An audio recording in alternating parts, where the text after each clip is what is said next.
camouflet pour Emmanuel Macron, c'est du pain béni pour l'opposition.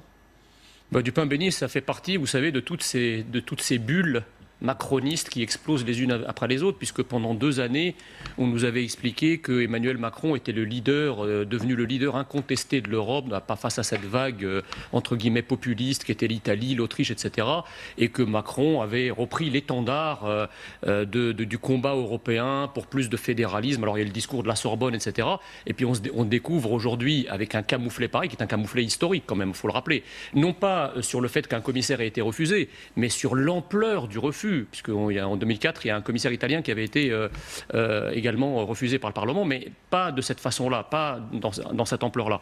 Et donc, si vous voulez, voilà, la réalité explose au fur et à mesure sur ce cas-là. Donc, le Macron n'a pas l'influence qu'on lui a dit, qu'on lui a prêtée pendant toutes ces années. C'est un exemple, mais on pourrait en citer beaucoup d'autres. Je crois que vous parliez de Michelin tout à l'heure.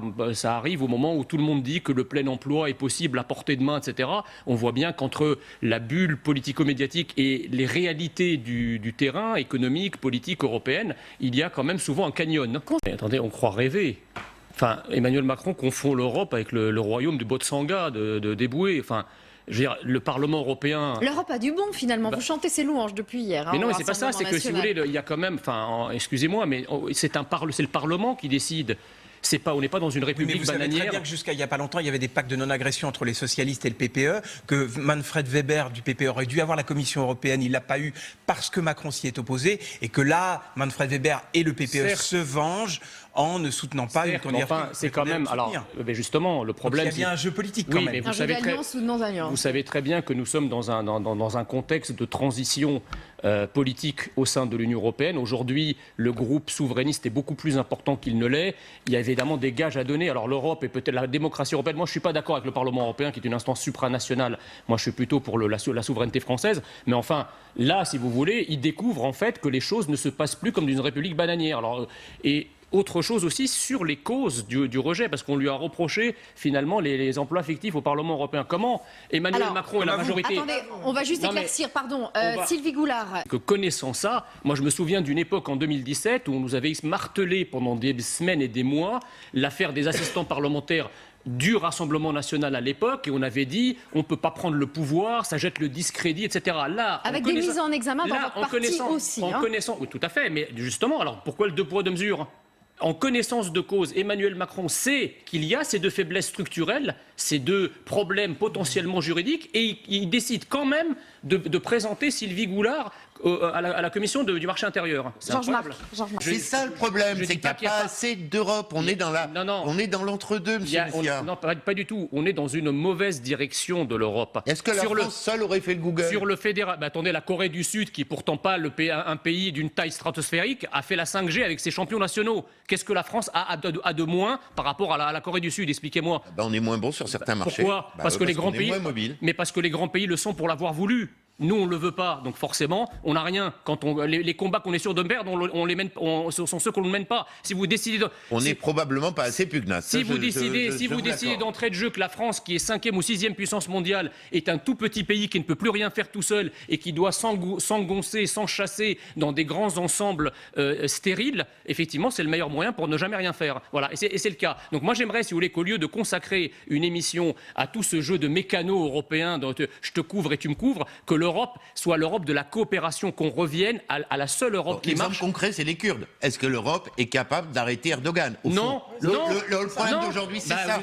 Écoutez, malheureusement, la réponse est pour l'instant négative. La question, vous l'avez devant vos yeux. Alors que si la France avait eu une politique, une diplomatie digne de la grande époque de ce qu'était la diplomatie française, je pense qu'on aurait pu davantage peser. Parce que l'Europe détruit les puissances nationales sans construire de puissance européenne. C'est ça le drame. C'est qu'il n'y a pas de puissance européenne, on affaiblit les puissances des pays européens. Je ne comprends pas comment concrètement, toute seule, la France aurait pu avoir une position plus forte sur le Kurdistan, enfin sur les Kurdes qui sont massacrés par les Turcs. Votre question prouve pourquoi la France ne peut plus rien faire. Parce que vous doutez que la France, qui est quand même une puissance mondiale... Concrètement, on est une puissance forte sur le plan diplomatique, on fait quoi ? On fait rien de plus que ce qu'on fait aujourd'hui. La France n'a pas d'armée ? Vous êtes pour une intervention militaire. La France n'a pas de pouvoir de peser sur la Turquie. Donc vous êtes pour une intervention militaire en Syrie. Il faut d'abord, il ne faut pas l'exclure, parce que qui veut la paix prépare la guerre. Il ne faut pas l'exclure d'entrée de jeu, parce que c'est quand même un moyen de négociation. Deuxièmement, on a quand même des relations commerciales et financières avec la Turquie. La Turquie dépend pour grande partie du marché européen. Alors il nous dit, oui, mais on va vous lâcher dans la figure 3,6 millions de migrants. Ben, on les arrête. Si vous voulez, je vous dise, les 3,6 millions de migrants, on a payé pour ça. 4 milliards de l'Union européenne a payé pour ça. Et qu'est-ce qu'on a en échange? On a du chantage. Ce qui se passe en effet,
Je crois que le problème aussi, c'est l'Union européenne elle-même. Enfin, il ne faut pas se voiler la face. Je veux dire, à l'heure où tout va vite, à l'heure où des régions du monde sont en train d'inventer la 5G, etc., l'Europe, qu'est-ce qu'elle a fait? On a encore le problème avec l'attaque de la Syrie par la Turquie. On nous a expliqué que l'Union européenne, c'était l'échelon qui permettrait de protéger la France, de donner du pouvoir à la France, etc. On voit bien qu'en fait, l'Europe se perd dans ce genre de tergiversation, dans ce genre de gesticulation. Mais parce qu'elle n'arrive pas à s'unir, parce qu'il y a des partis... Mais elle n'arrivera jamais à s'unir. Mais pourquoi? Parce qu'on ne fait pas une omelette avec des œufs durs. On ne crée pas un ministère des Affaires étrangères européen qui aurait un poids et qui puisse intervenir sur le plan international. Le vice ontologique de votre discours, c'est qu'il n'y a pas de nation au singulier européenne. Il n'y a pas de peuple européen. On pourrait avoir une politique commune européenne pour dire aux Américains ou aux Russes, attention, les Kurdes nous ont aidés, il faut les soutenir. Mais ça ne se passera jamais. Vous voyez bien que toutes les concessions qu'a faites la France pour, par exemple, la Pologne, en attendant que la Pologne nous achète notre matériel d'armement, aujourd'hui, la Pologne achète des F-16. Elle achète que du matériel américain, aucun matériel français. Et tout est comme ça. Derrière les discours lénifiants et avenants de la solidarité européenne, les réalités... Sa carte perso.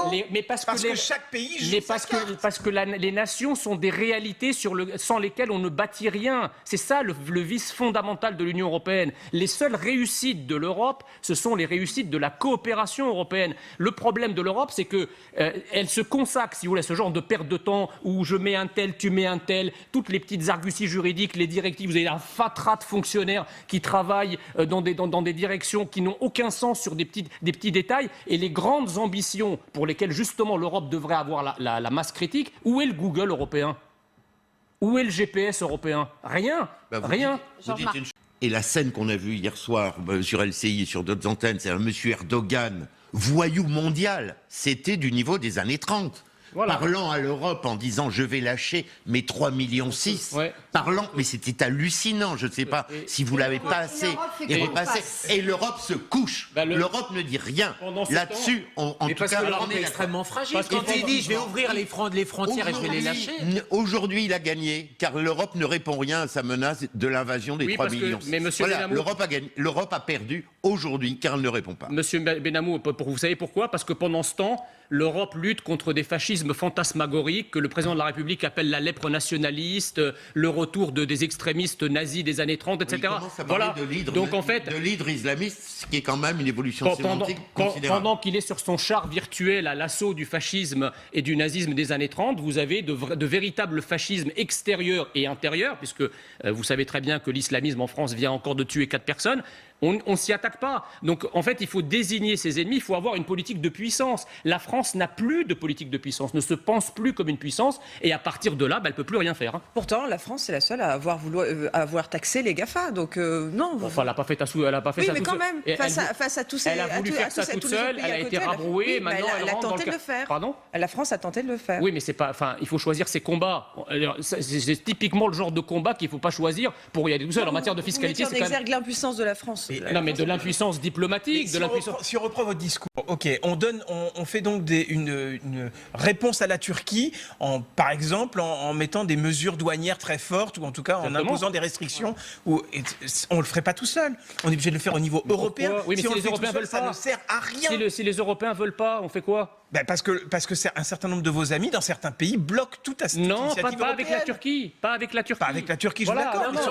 On voit Macron Europe colère froide. Colère froide, ce que vous dites, c'est qu'il pinaille sur des petites choses, de postes, de dégâts, etc. Alors qu'il devrait y avoir une vraie unité, une vraie colère contre des sujets majeurs extérieurs. Il s'excite sur le grain de sable en laissant la montagne. Nous sommes en train...